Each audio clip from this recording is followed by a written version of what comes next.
Halo pemirsa Metro TV Lampung, kembali saya Nada Hasan menemani Anda selama 30 menit ke depan untuk membahas tajuk dan berita apa saja yang publish dan juga hits di 4 platform Lampung Post Group. Saat ini sudah bersama saya Sri Agustina, Askadip Pemberitaan Harian Umum Lampung Post. Tapi sebelum kita masuk untuk membahas tajuk kali ini, terlebih dahulu kita saksikan video editorial berikut ini. Pandemi COVID-19 belum juga menunjukkan penurunan dalam jumlah kasus. Penambahan kasus positif COVID-19 justru kian bertambah setiap harinya. Berdasarkan data Satuan Tugas Percepatan Penanganan COVID-19 Pusat, pada Selasa 20 Oktober 2020, terdapat penambahan 3.602 kasus, sehingga total menjadi 368.842. Begitu juga di Lampung, pada tanggal yang sama terdapat penambahan 36 pasien positif sehingga total jumlah kasus di Bumi Ruwajurai menjadi 1.376. Penambahan kasus tersebut harus terus mendapat perhatian berbagai pihak. Apalagi akhir pekan ini ada libur panjang karena cuti Maulid Nabi Muhammad SAW dari mulai 28 Oktober hingga 30 Oktober 2020.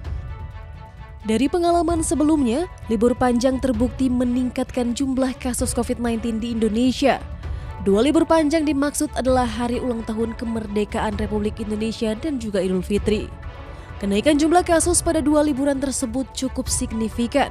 Data Satuan Tugas Percepatan Penanganan COVID-19 Pusat menyebutkan pada hari libur HUT Kemerdekaan Republik Indonesia, kenaikan jumlah kasus harian dan kumulatif mingguan 58% hingga 118%. Sedangkan pada libur Idul Adha naik sekitar 69% sampai 93%. Presiden Joko Widodo pun mengingatkan agar long weekend kali ini jangan sampai berdampak pada kenaikan jumlah kasus. Menteri Dalam Negeri Tito Karnavian pun dalam webinar mengimbau masyarakat untuk tidak berpergian saat libur panjang nanti alias tetap berada di rumah.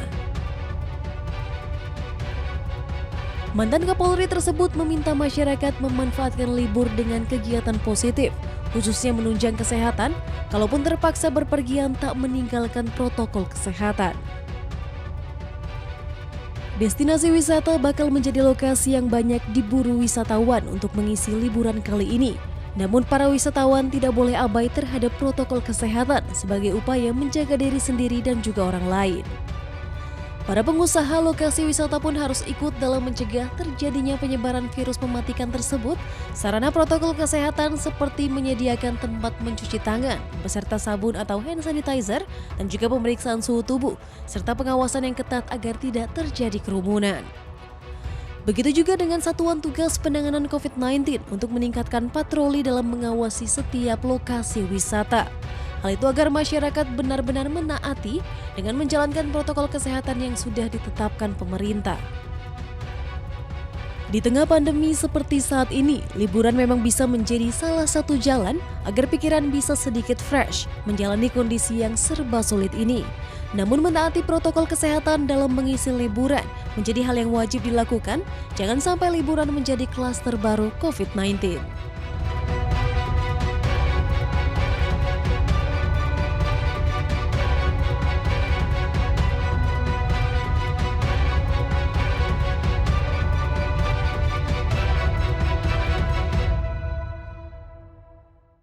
Oke Mbak Cici, kali ini tajuk kita membahas tentang jangan ada klaster baru erat kaitannya dengan libur panjang yang akan ada nanti ya. Nah memang seperti apa kaitannya sehingga Lampung Post mengangkat tajuk tentang ini Mbak Cici? Ya, ini kebetulan memang kita ada libur panjang di bulan Oktober, tapi juga berkaitannya juga dengan masa pandemi.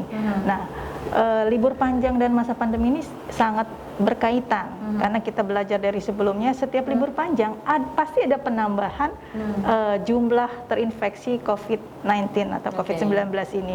Ini yang harus diwaspadai dan ini menjadi sorotan dari tajuk Lampung Post kali ini. Oke, jadi memang kita ada libur panjang ya dari tanggal 28 sampai dengan tanggal 30 Oktober. Memang seperti apa penambahan positif COVID-19 setelah sebelumnya kita ada libur panjang, kalau tidak salah libur panjang Idul Fitri ya? Betul. Iya, seperti apa penambahan di Lampung sendiri Mbak Cici saat itu? Waktu itu tanggal kemerdekaan RI bersamaan dengan Idul Fitri. Kemudian juga ada libur Idul Adha. Dan ini ternyata menyumbang cukup banyak, berkali lipat dari hari biasanya. Karena apa? Karena orang itu begitu libur panjang memanfaatkan waktu untuk berkumpul dengan keluarga, berekreasi ke tempat-tempat hiburan, dan ini mereka itu kebanyakan warga itu melupakan protokol kesehatan. Oke, ada yang sadar tapi ada yang abai. Kemudian pihak pengelola tempat rekreasi juga ada yang menyediakan sarana untuk protokol kesehatan seperti mesin cuci tangan dan sabun. Kemudian setiap pengunjung yang datang itu diukur suhu tubuhnya ya. Tapi ada juga yang abai terhadap itu. Nah, inilah yang menjadi kita antisipasi. Libur panjang kali ini sebisa mungkin jangan menjadi klaster baru untuk penambahan COVID, karena apalagi Bandar Lampung sekarang sudah zona merah ya, itu yang harus diwaspadai. Terutama tentunya tempat pariwisata seperti itu. Nah, hingga saat ini tempat pariwisata yang tidak menerapkan protokol kesehatan, apa tindakan dari pihak yang memang bertugas untuk itu? Sangsikah atau seperti apa, Mbak Cici? Kalau untuk sanksi dan undang-undang, kita sudah sangat jelas. Ada perdanya juga dari peraturan gubernur ya, tentang penyediaan sarana protokol kesehatan. Kemudian pengelola juga harus lebih aware, lebih peduli terhadap menghambat penyebaran ya? Ya, penyebaran COVID ini sebisa mungkin untuk diperkecil. Jadi dengan penyediaan alat untuk sanitasi. Oke, kita sudah gugus tugas tentunya juga selalu mengkampanyekan 3M seperti itu. Tempat pariwisata juga sudah banyak yang memberlakukan protokol kesehatan. Namun mungkin masyarakat masih abai. Tetapi mengapa pemerintah masih memberikan libur panjang ini? Bukankah bisa ditunda atau bisa dihapuskan, Mbak Cici, dalam kondisi seperti ini?